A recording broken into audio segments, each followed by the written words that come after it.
Hello everyone, I'm Rinku Dhiman, working as an assistant professor in Electrical Engineering Department at RPIIT Technical and Medical Campus, Karnal.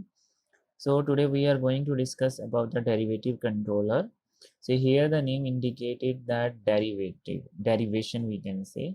So we will here our output is depend upon the derivation of our error.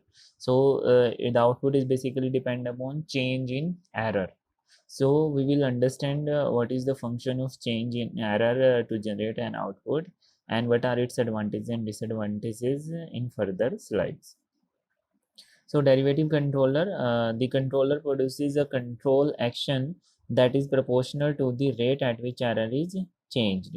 So that is our derivative controller. So we can say that the control action of a derivative controller is directly proportional to the rate of change of our error, that is det by dt.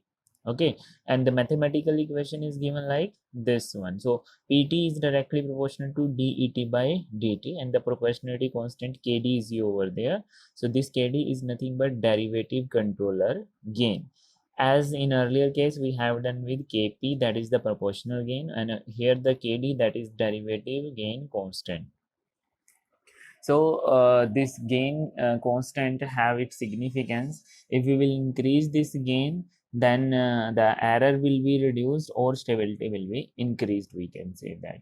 So depending upon, as we know that the output is changed as we change the input, or sometimes due to some internal function of the system the output gets changed, we do not get the desired response. So according to that, if we feedback the output to the input compared to the set point of input, then there will be a change in error every time.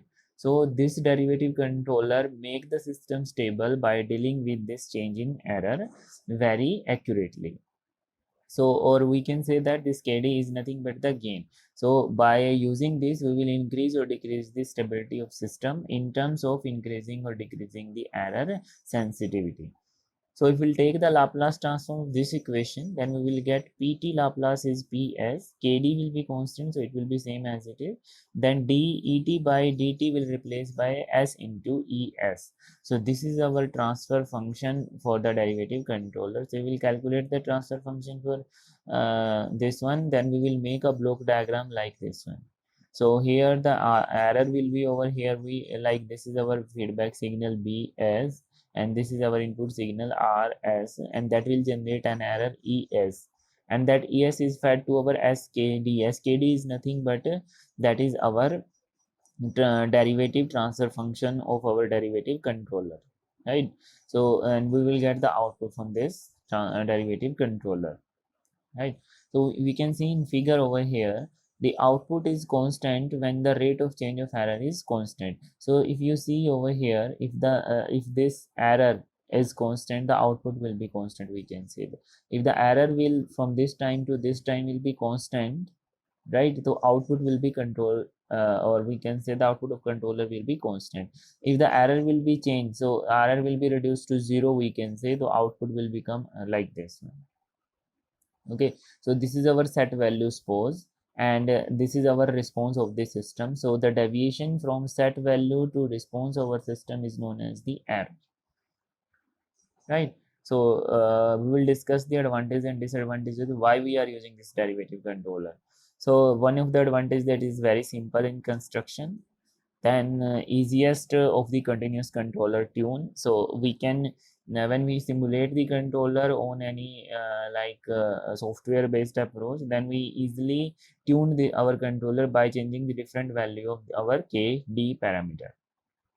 It provides the good stability, rapid response, and relatively stable, we can say that. So system stability can be easily find out by using, or system can be make a stable with a fast response of the output with this kind of Kd based controller or derivative controller. Now there are some disadvantages as well. Only control result in offset. Okay, never reaches set point. So we can say that basically it will reduce the offset in somehow values, but never reach our set point. Means reference value k equal kabhi nahi hota hai, there will be some kind of offset over there. Then action is instantaneous. As soon as error is produced, control action is taken.